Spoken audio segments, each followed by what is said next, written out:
Hello, everyone. My name is James Whitcomb. I'm the candidate coach. Thank you very much for joining me today for our session, How to Create an Amazing Resume. Over the next 45 minutes to an hour, I'm going to talk to you about why having a resume is important, how you can really use yours to your advantage, and what recruiters are going to be looking for, particularly in 2022. Now, for most job seekers, and you're probably the same, you put a lot of time and effort and energy into your resume. You put more time, effort, and energy into your resume than probably any other part of the job application process. For some people, their resume has been a document that has kind of evolved over the years. You might have written it 15 or 20 years ago, and as your career has progressed, and you've moved along with your work, you've kind of continued to update and change and add to your resume. Or perhaps you're at the start of the journey. Maybe you're a student and you're about to put your resume together for the first time. One of the great things about resumes is they can always be improved. They can always be improved. And so hopefully in your time with me today, you can improve your resume, even if it's only by doing one or two things. So don't be worried if you go through our workshop today and you think, hey, I'm doing most of these things that James says. That's fantastic. But if you can improve your resume by 1 or 2% today, that could make all the difference. Because when you're looking for work, it's always a competitive process. And the resume is often where we start as recruiters. Alrighty, I'm just going to do a few things here to share my screen with you today. We are coming to you live today via our YouTube channel, live via our LinkedIn and Facebook and Twitter pages. We're also coming to you live via many of our partner sites as well. So if you're watching on one of our partner sites that we provide candidate coaching services to, thank you very much for joining with me this morning.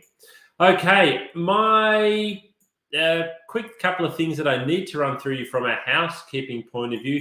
If for any reason I do drop off the line, please wait for me to rejoin. I am coming to you live today. This is not pre-recorded. We're coming to you live. You can ask any questions that you like in our chat function, and we will answer them as we're going along. But just occasionally something happens and I drop off the line. If it does happen today, and it probably won't, just wait for me to rejoin the workshop. Ask lots of questions. As I mentioned, we've got a chat function today. And you can ask questions as we're going along and we'll answer them for you in real time. Or if you'd like to wait until the end of the session today, we'll also be able to answer your questions there too. But it's a really good idea to take lots of notes. Take notes as we're going along, because often when you're learning, when you hear something for the first time, that's a really powerful way for that message to be received. So how you hear something and how it resonates with you the very first time you hear it is really powerful. So remember how something stands out to you in the moment, and you can do so by taking lots of notes. But also, you can watch a recording of today's workshop. It will go straight onto our YouTube channel. So you can watch a recording of this workshop again. You can share it with any of your friends who might be looking for work if you like, but it will be there for you to access again at any time. And as I mentioned, further live Q&A in the chat function at the end of the workshop today. A little bit about me before we get any further. As I said, my name is James Whitcomb. I'm the candidate coach. I'm also a director at Smart Recruitment. So Smart Recruitment, we're an agency, and I've been employed at Smart Recruitment since 2005. And over that time, I've conducted over 3,000 interviews. I've conducted over 600 assessments. And I reckon I've read over 100,000 resumes. I think I've read over 100,000 resumes. I've seen some of the most amazingly good resumes, and I've seen some of the worst resumes you can imagine. But there's not always a correlation between a good candidate and a good resume. So this is what a lot of people don't understand. They think, well, if my resume, if my skills and my experience aren't good, I really can't have a resume. That's not correct at all. You can have a wonderful resume.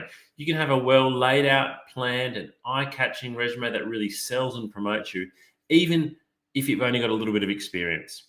And I've seen people with less experience and less qualifications have a better resume, and therefore they leapfrog the candidates who might actually be better at the job, but their resume is not laid out in the right way. So hopefully throughout today, you'll be able to pick up some tips to really improve that resume. I've placed over 1,000 people into jobs and launched the candidate coach in December 2019. So we've just turned 2. And the candidate coaching platform that we're meeting on today has a whole range of resources for you, whether it is resume and cover letter templates, whether it's watching video coaching, attending future live webinars, whether it's getting some support for your mental health while you're looking for work, which is something we're really passionate about. Our candidate coaching platform has a lot for you. Alrighty, I want to start off with a question. I want you to answer this question. Feel free to type it in wherever you're watching from into the comments box. But how are you feeling today? How are you feeling today? If you had to pick from this list of emojis that are on the screen, what would you choose? How would you describe your mood today? Now, you might think this is a bit of an odd question for me to be asking you. We're in a resume workshop. Why are you asking me how am I feeling, James? Well, what if I change the question a little bit and I say, what about your resume? How do you actually think your resume presents you? So if we had the same list of emojis and I said, choose from this list of emojis the one that best represents your resume, what would you choose from this list here? Are you in the top left-hand corner here? Is your resume happy? Is it confident? Is it confident? Maybe it's more like the bottom left-hand corner. You're like, it's just not great. I really don't know what I'm doing with it. I don't understand what I need to do. But have a think. How do you actually think? What is the vibe that your resume gives off? Does it give off a confident vibe? Does it list achievements? Or is it perhaps just a bit timid and it's a bit blah, it's a bit bland, it's a bit boring. You just think, my resume doesn't help me to stand out. Well, hopefully over our time today, we can share with you some tips around how your resume can help you stand out. Because with your resume, it is really important to have a job-winning attitude and mindset. So what do I mean by that? Well, we want your resume to have confidence. We want your resume to be a document that you are proud of, that you enjoy sending out, that you like showing to people because it's well created and you're really happy with the quality of it. You feel it is really promoting your personal brand and your employment opportunities. And what that shows is what we call a job-winning attitude and mindset. And it's really important to have a job-winning attitude and mindset, as we will hear now from Ryan Biggs, who is one of the recruitment leaders in Melbourne and works at the Australian Financial Complaints Authority. Ryan says, I will always go for someone with a fantastic attitude that may need a little bit of development over someone who has all of the skill, but a bad attitude. So, according to Ryan, we can have all of the skill. And if we want to take that a little bit further, we can have all of the skill. We can have all of the qualifications. We can have all of the experience. But if we don't have the right attitude, somebody with less skills, less experience, and less qualifications will beat us to getting the job. So on our resume, we need to show our attitude. We need to show our job-winning attitude and our mindset. So easy for me to say that, isn't it? It's easy for me to say, have a job-winning attitude, have a confident resume. But how to actually go about doing that? That's what we're going to show you today. Because a resume and a cover letter will do that. It will show your attitude. It will show your confidence, and it will show your intent. I can often sense how confident somebody is with their job applications when I read their resume and their cover letter. I can sense whether they're really confident, they think they're putting a great foot forward. Or I can also get the sense a lot of the time whether this person really doesn't know whether they've got a good resume, a good cover letter. They actually don't even know whether this job's suitable for them. It comes through far more loudly than you think. So I want to ask you another question. How long do you actually think a recruiter spends reading your resume? Again, feel free to type this into the comments box where you're watching. How long do you think a recruiter spends reading your resume? As I said before, for some people, their resume has been something they've built on over a 20, 30, 40-year career. You've spent hours and hours on it every year, or maybe when you've changed jobs, you've updated it. For some of you in the early part of your career, you might be looking for work at the moment, and you're really spending, 5 or 6 hours every day looking for work and working on your resume. You spend a lot of time, tens, if not hundreds, if not thousands of hours of work go into your resume. So when you send it off, when you've done these thousands of hours of work, when you send it off, how long do you actually think a recruiter spends reading your resume? Well, I'm going to share the answer with you now. 7 seconds. Eye tracking study shows that recruiters look at your resume for 7 seconds.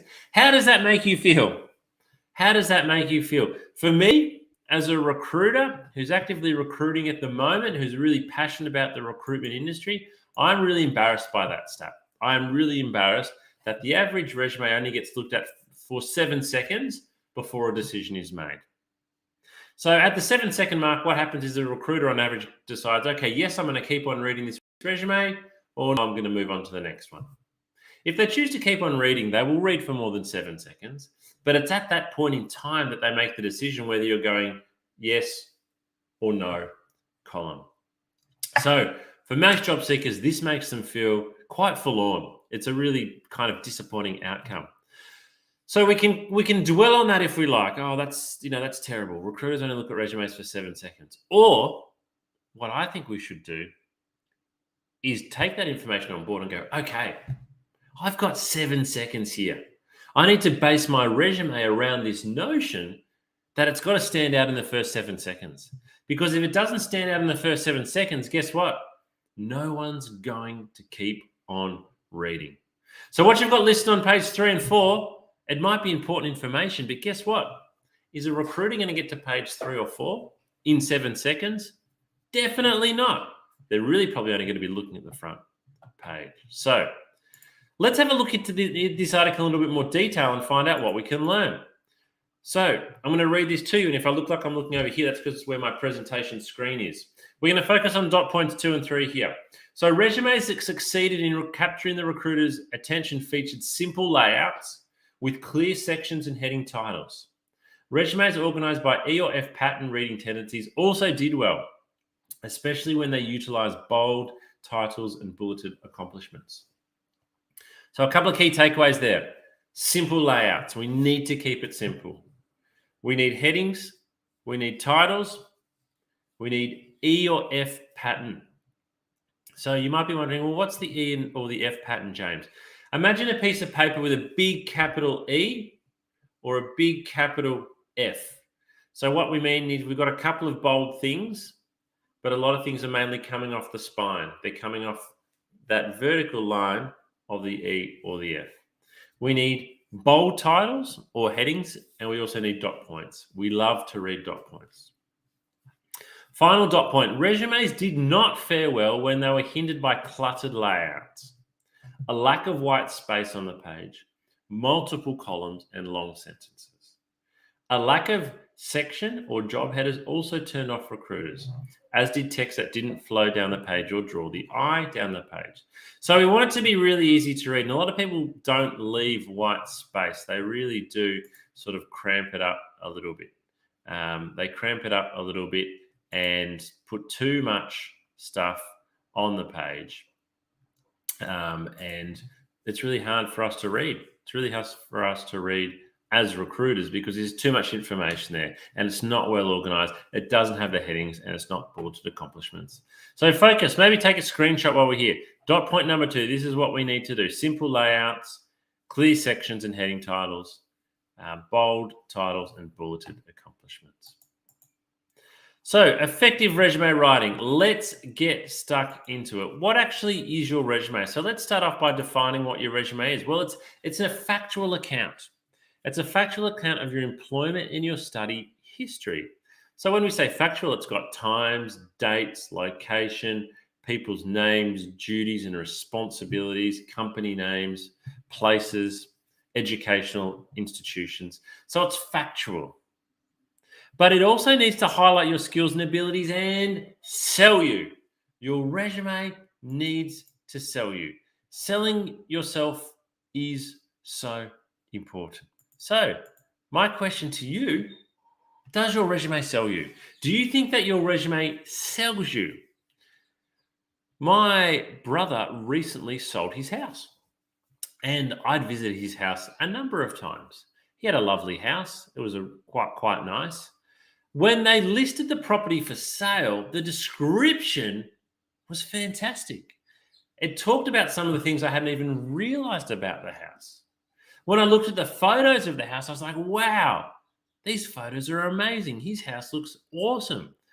What the real estate agent and the person taking the photos and writing the description had done is they had focused on selling the features of the house. There was no trickery. They'd not lied in anything, but they put the camera in the best possible angle, or they described the features that really stood out. Did they mention some of the things about the property that were a bit tired and dated? No, of course not. Did they take photos of the room that were a little bit dark and dingy? No way. Of course not. They highlighted the best parts of the property because they want to sell it. That's the attitude you need to take when you are looking for work. You need to sell yourself. You need to promote yourself. You need to be telling everybody that is looking at your resume and cover letter what the best aspects are of you, what you are going to bring to the job. Because you want someone to buy you. A bit like a real estate agent and a vendor want someone to buy their house, you want an employer to buy you.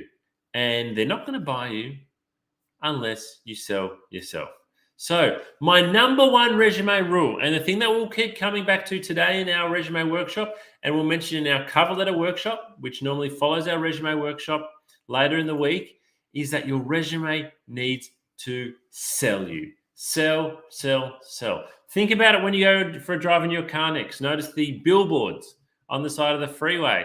Notice the advertisements on the bus stop. Notice all the things around you that are trying to sell products. That's what you need to do on your resume. You need to be selling you because your resume is you. It's your personal brand. It is you on paper. Let's mention the best things about you. It's an advertisement. It needs to promote you. It needs to sell you. Okay. Hopefully I'm getting my point across here. Hopefully you can see after reading 100,000 resumes how passionate I am for you to be selling yourself on paper. So what do we actually need to stop doing then? Because there's some starting things, there's the stopping things. First of all, we need to stop thinking of our resume as dry. Stop thinking of it as a boring academic document. Your resume is not boring. It doesn't need to be boring. It doesn't need to be dry. It doesn't just need to be black, boring words on a boring white piece of paper. We need to start making it come alive. Making it come alive. We need to make it modern and updated and fresh and now. We need it to highlight how good we are. So again, we're coming back to we need to sell ourselves with our resume. We need our resume to highlight how good we are. Okay, we need to think of it as a fluid document. So what I mean here is, again, a lot of people, they will work on their resume and they'll finish it and they'll go, okay, I've finished working on my resume. I'm now going to go and apply for jobs. And they go and apply for 20 jobs over the next 2 weeks and they use the same resume. This is a huge mistake. It is a huge mistake. Your resume is a fluid document. It needs to change for every single job that you apply for. Every single job you need to send a different resume to. You might be sitting there thinking, James, that's so much work. I'm not asking you to rewrite your whole resume every time. You might only need to change one or two things on your resume. But let's go back to the 7-second rule. We've got 7 seconds to impress someone. 7 seconds to make them want to keep reading our resume. Is the key information for that one job standing out? Even if you're applying just for customer service jobs, you need to tweak your resume each time to make sure that your skills, experience, and achievements are really coming out clearly for that one job. For that one job. I suggest you apply for each job like it's the only job you can ever apply for. If you could only ever apply for one more job, how much effort would you put into getting your resume and cover letter right? All right. First step. So we need to learn to walk here. No, crawl before we can walk. Crawl before we can walk, and then we can hopefully run. But we need to crawl first. And the crawling, or the first step, is basic resume structure. So I can give you lots of tips and lots of tricks and templates, and we can talk about graphic design and things like that. But if our basic resume structure isn't there, well, it's like trying to put icing on a cake that's horrible, you know. it might look a little bit good on the surface, but as soon as you cut into it, there's absolutely nothing there because the structure is not great. Alrighty, let me zoom in on this. So I'm going to share with you a couple of different screenshots of resume templates that I've created. So basic resume structure. What have we got here on the screen? All right, let me talk you through a couple of things. Okay, up the top, we've got the person's name. We're calling him Joe Citizen here. This is just an example. It's not a real resume. We've got his name. It's bold. We've got a little bit of iconography there. We've got the LinkedIn logo, and then we've got a house, a phone, and an envelope. So I've got all the contact details letters there. I like to see a LinkedIn profile on the top of a resume. A lot of recruiters are going to look at your LinkedIn profile, and most of the time they're going to have to go and try and find it themselves. So if you can provide it for them on the top of your resume, it's really helpful. But it also shows that you understand the importance of LinkedIn. So we've got those contact details up the top there. What you'll notice throughout the resume is we've used these bold headings or these section headings. So we've got professional summary, formal education, and employment history. We've also used, as that previous article said, the E or F pattern. So you'll see we've actually got a thick line down the side here, but we've got 2 or 3 or 4 strong lines coming off it. So it kind of looks like an E or an F. But we've used a little bit of color as well to separate those sections in that soft orange line. All right, so professional summary. Now, some people might call this introduction. Some might call this objective or statement or career overview. But your professional summary here is 1 paragraph, 2 absolute maximum 3 sentences, and certainly no more than 4 or 5 lines. But it's a summary or a statement. And this is one of the things we need to change for every single application. So we want our statement here to be a bold statement saying who we are and why we want this job. Who we are, why do we want this job? So if you have something really generic and bland, it won't get read very often, or it will sound very generic and bland because the recruiters can tell when there's a bland introduction or professional summary there. So be really punchy here. Mention what your key skill is or your 2 key skills relevant to the job, why you're applying. It's a mini cover letter. It's a mini elevator pitch. It's 1 paragraph long. Then formal education. So if you have any formal education, particularly if it's tertiary qualifications, list them on your first page of your resume. Some countries like to list them last. In Australia, we need to list them on the first page of your resume. I've seen candidates who list on the 4th page of their resume that they've got a PhD and an MBA. But if we go back to that article, which tells us that recruiters on average only look at a resume for 7 seconds, do you think someone's getting to page 4 and seeing that you've got a PhD that you've spent 8 years learning? No, you've got to have your formal education on the first page. We then move into employment history. This is the way I would encourage you to lay out your employment history. So we have the company, we have the years. If it's been more than 3 years, I would just leave the year. If it's been less than 3 years, I would include the month. So you might say February 2019 to present. But if it was 2016, it kind of doesn't matter what year because you've been there for a long time. We have the company, we have the company name, we have the title, and then sometimes you might have a line or 2 just about the company, particularly if you're working for an organization that people may not have heard of. You might put a little bit of a blurb so the reader can understand what that organization does. If you've been working at a well-known organization, let's say you're a student and you've been working at McDonald's, you don't need to put an explanation there of what McDonald's is. We then break up each job into 2 sections. I call it primary duties and responsibilities, followed by achievements. Now, you'll notice I use the word primary here, and I've said on this template to list your 6 primary duties. So you can only list 6. That's why we call them primary, because your job has far more than 6 duties, but here we can only list 6. So you need to pick 6 primary duties that are relevant to the job you're applying for. So this is, again, where I come back to the reminder for you that your resume is a fluid document and you must tailor it for each application. You can only put 6 dot points in here. So look at the job advertisement and put 6 dot points on your resume that the job advertisement wants to see. Then for the next job advertisement, if it's not asking for the same 6 things, we need to change them. We don't lie, we don't make stuff up, but we can only pick 6 things here. So we need to pick the 6 things that are going to sell us for this one job at this one time. And then underneath that, we have achievements. And I've got list 3 to 4 achievements that you made in the role. Really important to list some achievements here. And I'm going to talk to you and show you how to do that a little bit later on. But achievements is really about where we sell ourselves the most. This is where we sell ourselves. Your primary duties and responsibilities, most of the recruiters know that. And I'll use McDonald's again as an example. I've got a pretty good understanding of what somebody does if they work at McDonald's or KFC or something similar. I know what you did.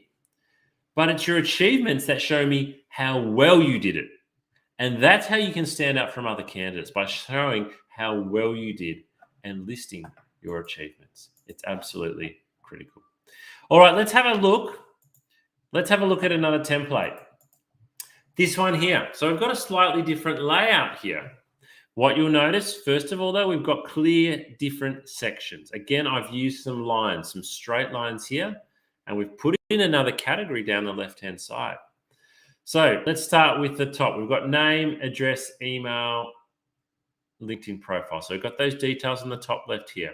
We've got the introduction again at the top, whether it's introduction, career summary, a resume objective, whatever you like to call it. We've got education, and then we've got employment history.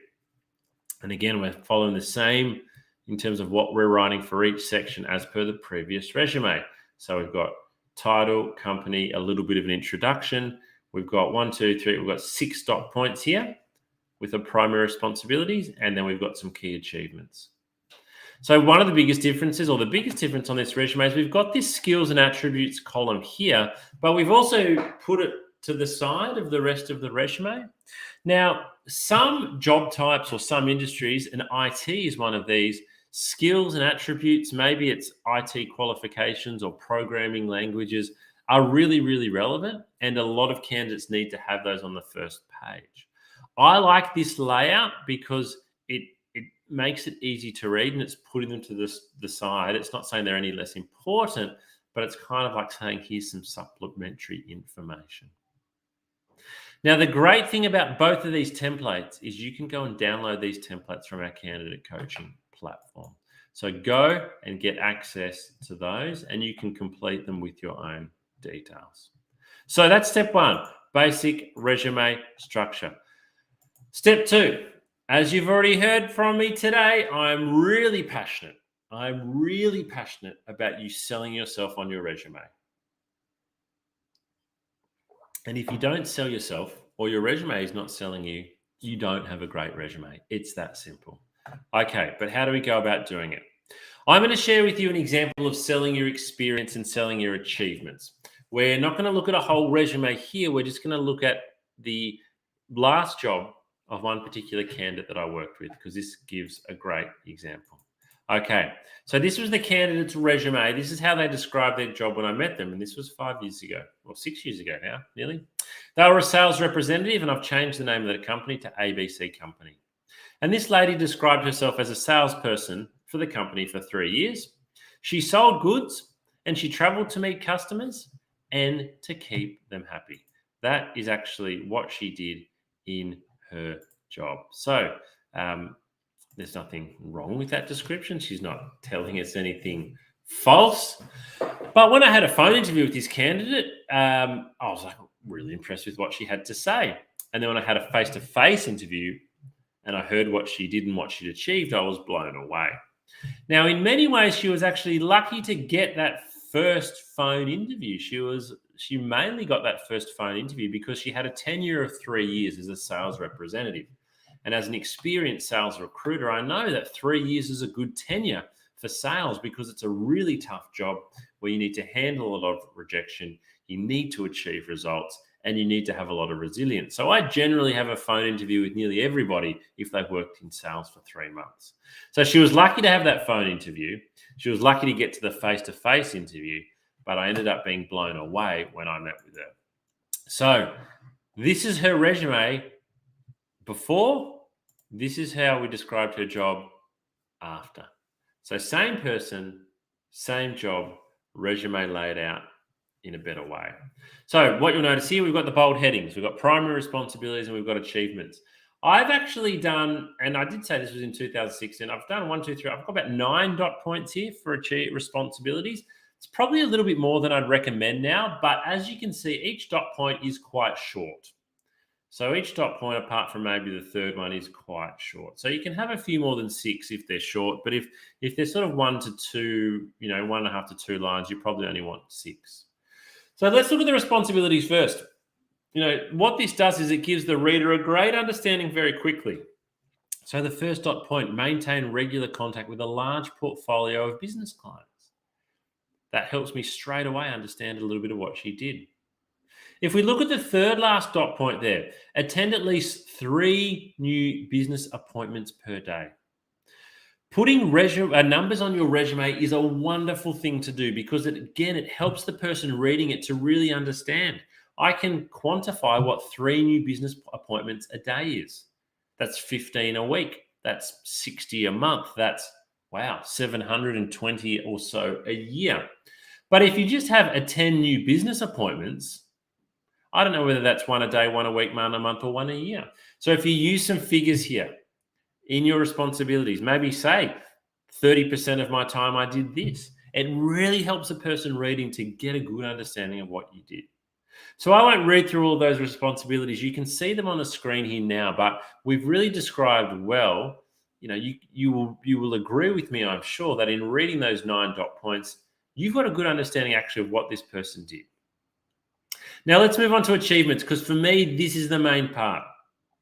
So this lady was Salesperson of the Year in 2014, exceeding sales budget by 21%.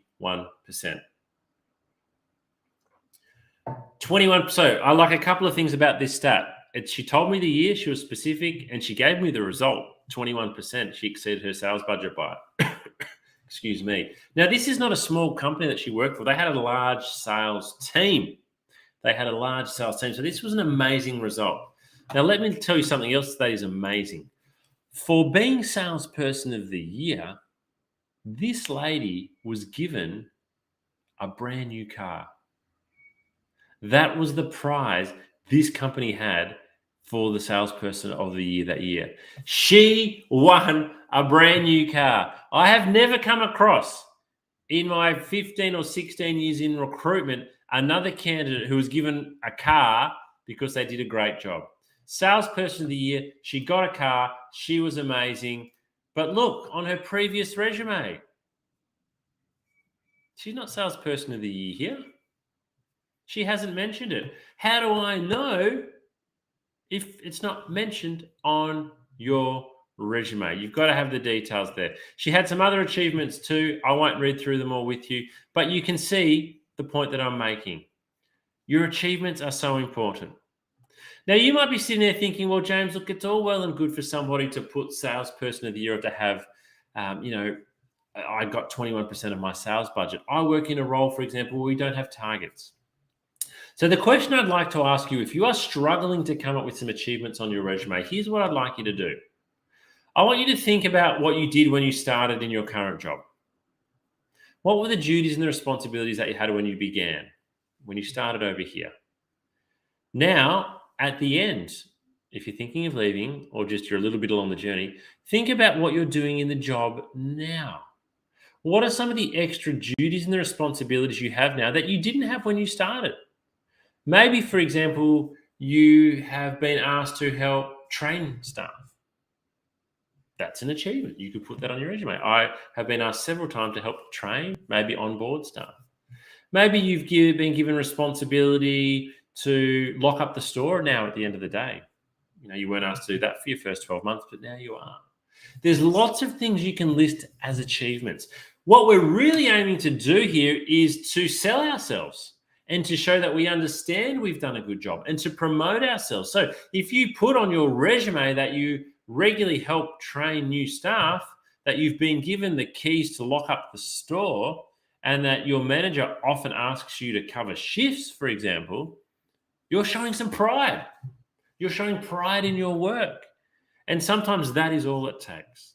We are looking at lots of resumes. We are looking at lots of resumes every day from a recruitment point of view where people have done the same thing. So you want to make yours stand out, and you can sell your achievements, and that will really help. All right, third step. Let's make our resume visually appealing. Now, when we talk about making resumes visually appealing, a lot of this is going to come down to personal preference and personal branding. There is no right and there is no wrong here. The good thing is there is absolutely nothing wrong with having a resume that is visually appealing. So I'm going to show you now a really good shortcut. How can we do this in a way that makes it really easy? All right, so I'm going to show you now a website called Canva. You'll see the brand up there, or the top left-hand side, canva.com, canva.com. What I'm going to show you now is free. Canva is a great site full of different design things. You can go to Canva. What will you design? I want to design a resume, and click enter. What you will see load up on your screen there now is just a wonderful portfolio of graphically designed resume templates. So as I scroll down the page, you'll see row after row of beautiful, I'll call them beautiful. I'm a recruiter. I love resumes. I think these resumes are beautiful. I think they are eye-catching. I think they are sexy. I think they will help you stand out if you choose one of these formats. Because don't forget, a lot of us recruiters, we can easily read over 100 resumes every day. That's 500 resumes every week. So when most of those resumes are black words on white paper, black words on white paper, black words on white paper, if you suddenly then see a resume that's got some color and is pleasing to the eye, it stands out straight away. But it's not always easy to do. So that's why something like Canva is absolutely wonderful. Now, let me show you how easy it is to use. Let's say, let me find one that I might like to use. And again, not all of these are going to be to your liking, or not all of these resumes are actually going to be appropriate for you. These resumes in particular are best if you're looking to create a resume probably of 1 to 2 pages in length. Let's just say, for example, this one here, Chiaki Sato. Let's just say I like this one here and I want to make that my resume. You simply click on the resume. It then opens it up for you. I might zoom in a little bit so you can see what I'm doing here. And then everything here is editable. So I would put my name in, James Whitcomb. That's a bit large, so we need to make it a bit small so it fits in. James Whitcomb. I put in my title here. I'm a recruiter. If I want to put my own photo in, I've got my own photo saved in here somewhere. There we go. Oops. Now I drag my photo up into there. There we go. So I've got, and then I just continue to go through and I change all the details around for mine. So obviously you don't leave any of the details here. Oh, I'm wearing the same shirt and jacket. That's coincidence. We need to change all these details. We can't lie. We're not lying on our resume, but we'll go through here and we'll just edit everything up. And then we can add another page if we want and continue to add different bits and pieces. But as you can see straight away, how different does that look from a normal resume? It looks very, very different. And this to me, at the very least, this to me would make me realize that this job seeker had put in a fair amount of effort. Their resume is important to them. They understand their resume is important to them, and they've gone about creating some effort. So, yeah, we'd put in, maybe this is our summary here. That summary, and that's not quite aligned, so I'd line that up. We'd write that in here. Here goes our education, awards. So we could have awards or achievements here.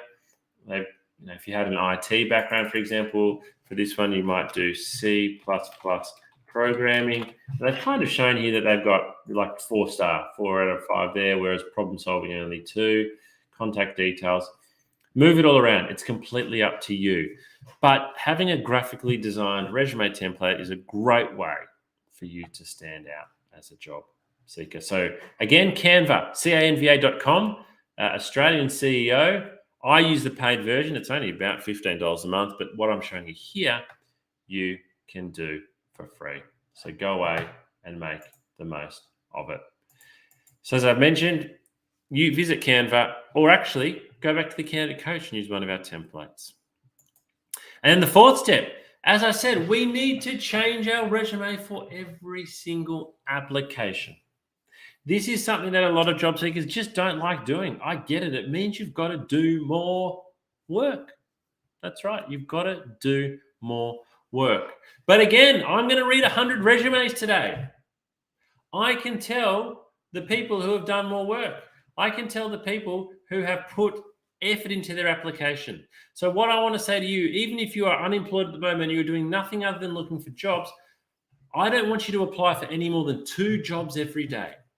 Maximum of 2 jobs, because you need to be researching the company, researching the role, tailoring your resume, and as we show in our next workshop, tailoring your cover letter. If you are spending 5 hours a day applying for work and you're applying for 2 jobs, you are going to get a much better response than applying for 50 jobs in 5 hours, which the job boards do allow you to do. And so we can see when someone just goes click and apply, and sends out that same resume 100 times in a day, we notice. Whereas if you tailor your resume for every application, you choose your summary, you choose which dot points and achievements to list, you make it really relevant to the job. Look at what the job ad is asking you for. Mirror that. Mirror it in your resume. Alrighty. I want to go through some of the common resume questions. And if you've got any questions now, feel free to type them into the comments box. How long should my resume be? Great question. So I have a personal preference. The hard thing is other recruiters have a personal preference will be different to mine. So I'll give you my answer in a moment. But one of the challenges for being a job seeker is, even with a lot of my advice today, not every recruiter will agree.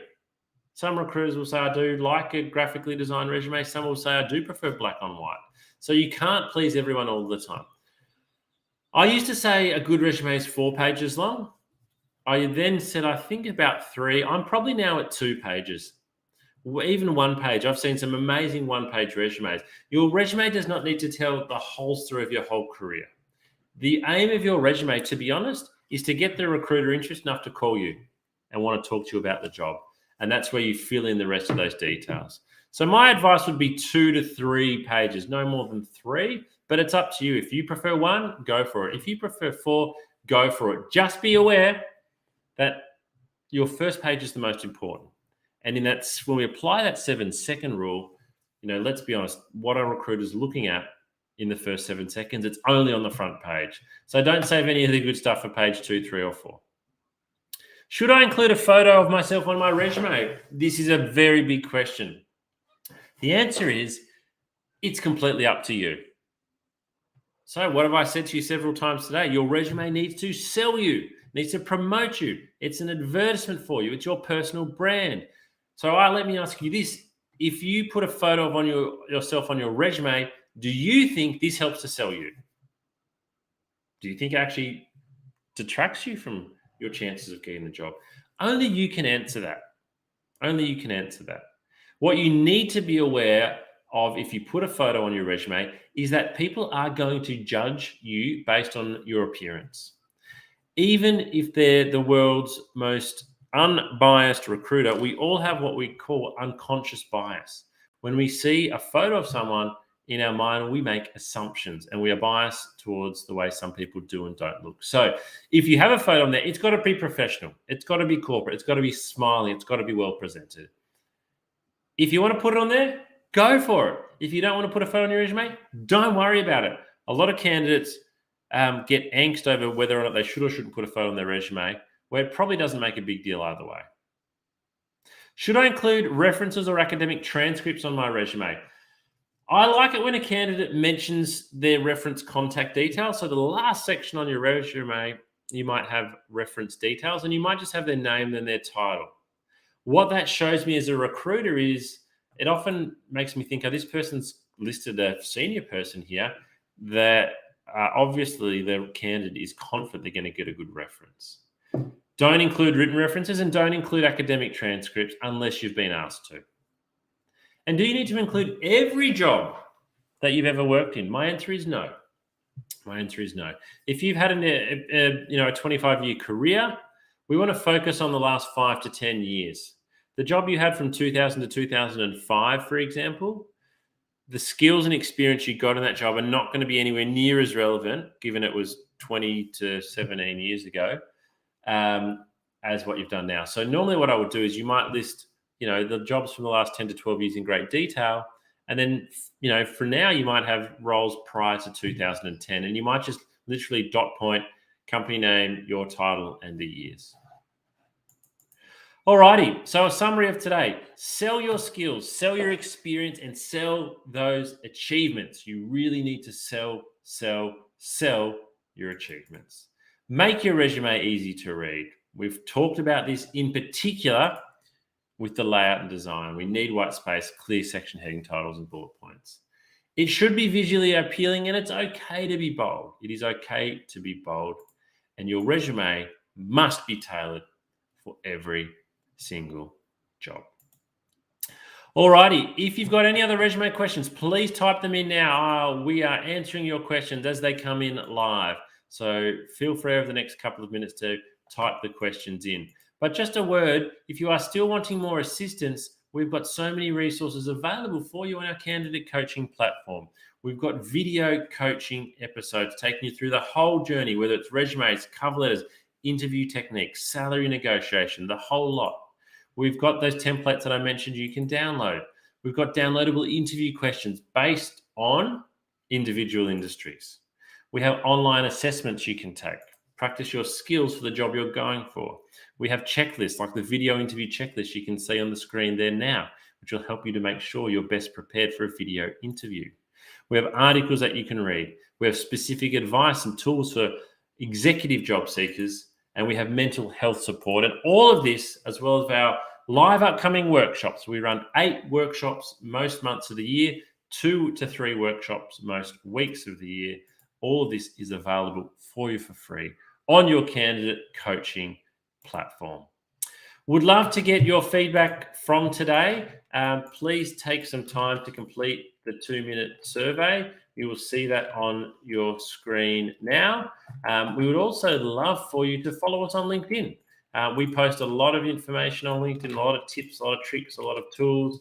We advertise all of our upcoming workshops. So please follow our LinkedIn page. That is The Candidate Coach, all one word, but maybe take a screenshot of that because we're about to move on. We've got some questions coming through in the chat. I'll answer those just in a moment via the chat. But we'll finish today with this particular video. This video here is really important to us because a lot of people, whoops, what have I done there? Gone to the wrong screen. A lot of people do struggle with their mental health when they're looking for work. And it's not something that anybody should be ashamed of. So in this video, we're going to show you how to look after your mental health when looking for work. We look forward to seeing you at our next workshop.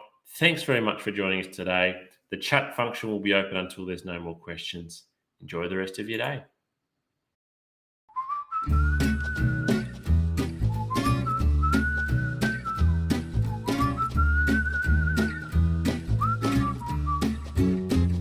If you're not feeling terrific at the moment and you feel like your mental well-being has taken a little bit of a dip, please remember this is not going to last forever. There's lots you can do to manage your mental health and get back on top of it.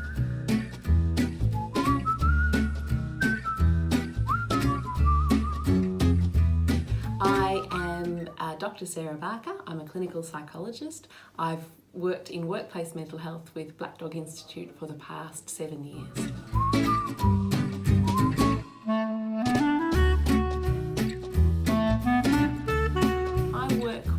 A lot of adults and young people, mainly with anxiety, depression, trauma as well, a range of issues, and many who are looking for work. And undergoing that process of trying to find employment.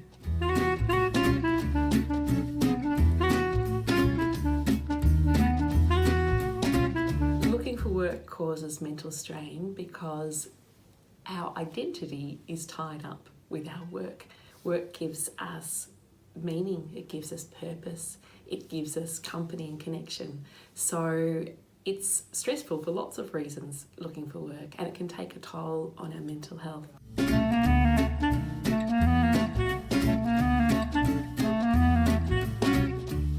It's really important for us to be aware of the signs that our well-being and our mental health might be dropping.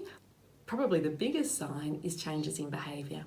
So that might be changes in the way we're thinking or talking to ourselves. We might be saying things like, who would employ me? I'll never get a job.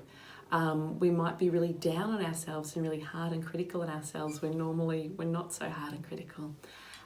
We might also, in our relationships, change our behaviour. We might be more snappy or more irritable with people that we love, that normally we might be a little bit irritable sometimes, but not irritable in that way. Losing interest in things that usually sparked us and ignited us and gave us joy.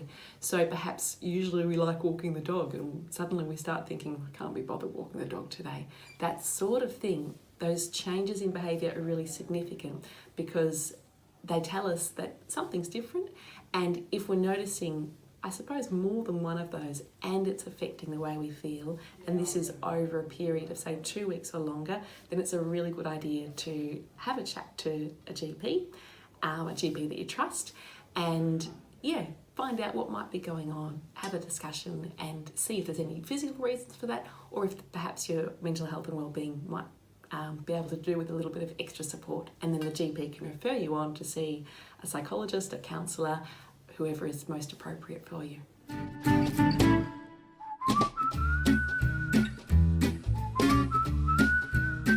There are so many great things you can do to look after your mental health when you're looking for work, and it's really important that you do. My very top tip would be really talking kindly to yourself and being compassionate with yourself.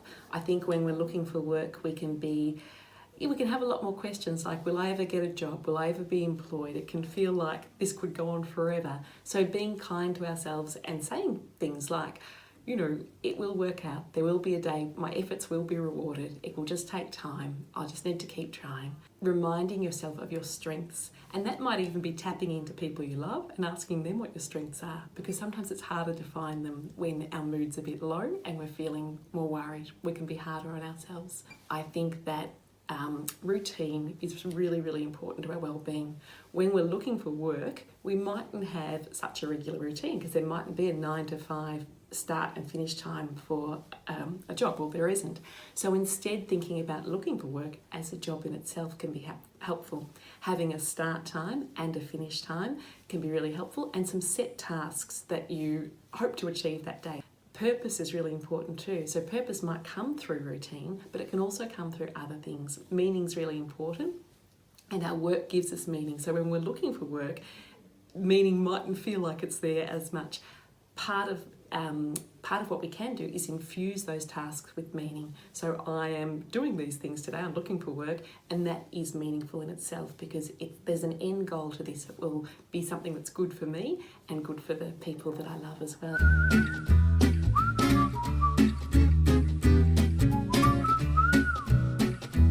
Some excellent resources for looking after well-being when looking for work are the Headgear app. The Headgear app is free, it's evidence-based, it's developed by Black Dog Institute, and it is fun to use. It uses mindfulness, so a technique to really help us relax and reduce physiological arousal, which can often occur when we're feeling anxious. It's got a 30-day challenge, which is just short, bite-sized little challenges to extend your well-being and grow your well-being, and that can be really extra important when we're looking for work. There are also some really terrific resources available through the Black Dog Institute. One of them is a beautiful self-care plan that is encourages you to think about your top coping tips, the things that personally work best for you, that are positive coping strategies. Another really good resource is through Beyond Blue, and they've got some excellent resources to look after mental health while looking for work, and also when people are recently out of work as well.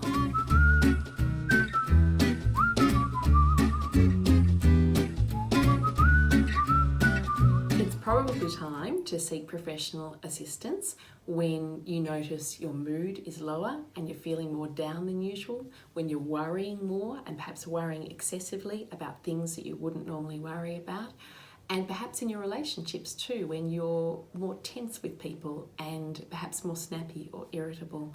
All of these are signs that perhaps our mood is not in the greatest space, and our well-being is not in the greatest space, and that it can be a great idea then to chat to your GP, who can then refer you to an appropriate person to help you strengthen your well-being.